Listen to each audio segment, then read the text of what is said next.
Somerset batted through all of the penultimate day of their LV County Championship match with Yorkshire in Taunton to get a first innings lead and possibly consign this contest to a draw.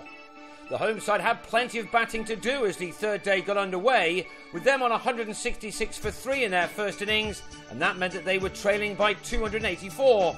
They lost Alvaro Peterson early on, but James Hildreth was soon looking good, something he had every right to be as he passed 11,000 runs in the first-class game in the first hour of this particular day. For the 81st time in his excellent career, he was soon raising his bat on reaching a 50. This one had used up 84 balls and was reached with the batsman's 7th boundary. He's been a great servant to Somerset over a number of years now and rarely lets them down, especially at his beloved Taunton. He and Craig Keyswetter were making sure that Yorkshire's 450 was not a massive total, as they took the deficit to beneath 200 by adding a rather untroubled 44 runs for the 5th wicket. Yorkshire would have been hoping to bat only once in this game, but by now that was looking extremely unlikely.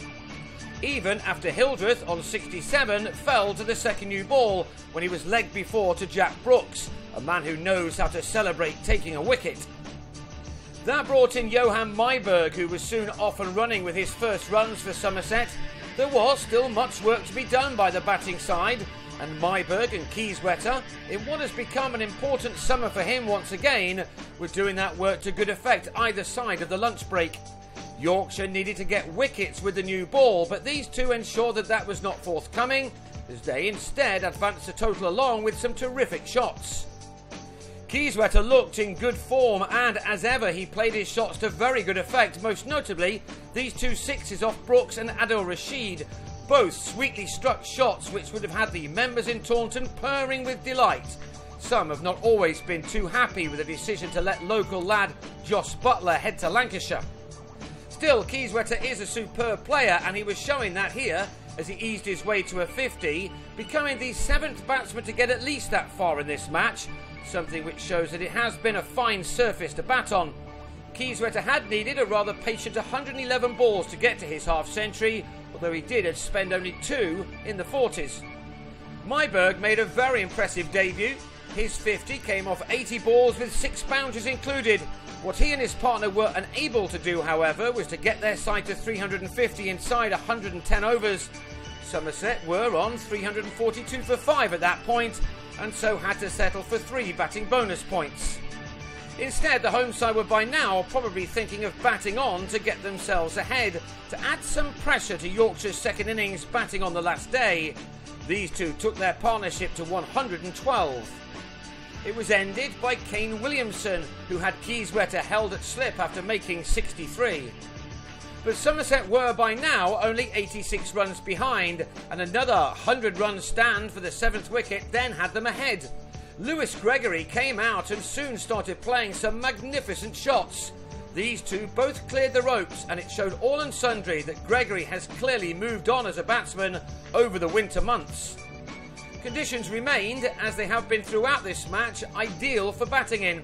Perhaps, just perhaps, scoreboard pressure might change that on the last day, and Gregory and Myberg continued to put bat to ball as yet another partnership of note was realised in this batting-dominated contest. The one thing you have to do as a fielding side in such conditions is to take your chances, and Adam Lyth failed to do that when he gave Myberg a life at slip off Brooks. Thankfully for Lyth, it wasn't to prove to be overly costly. But with these two still together, Somerset had the lead, Gregory taking them beyond 450 with another delightful cricket shot. His innings was filled with them as he passed 50 off just 68 balls. At the other end, Myberg was perhaps unlucky to be given out LBW to Rashid to deny him his ton. He departed 9 runs short with the lead for his team standing at 14.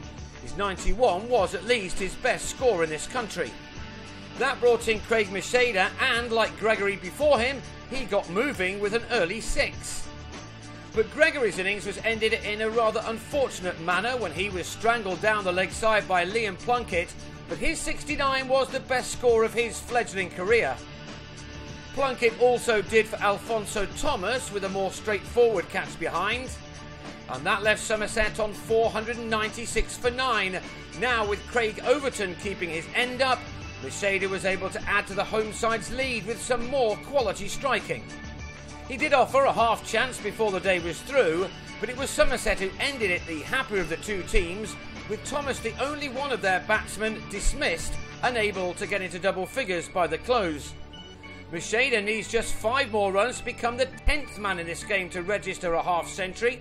He will go again on the last morning with his side leading by 80 on 530 for 9.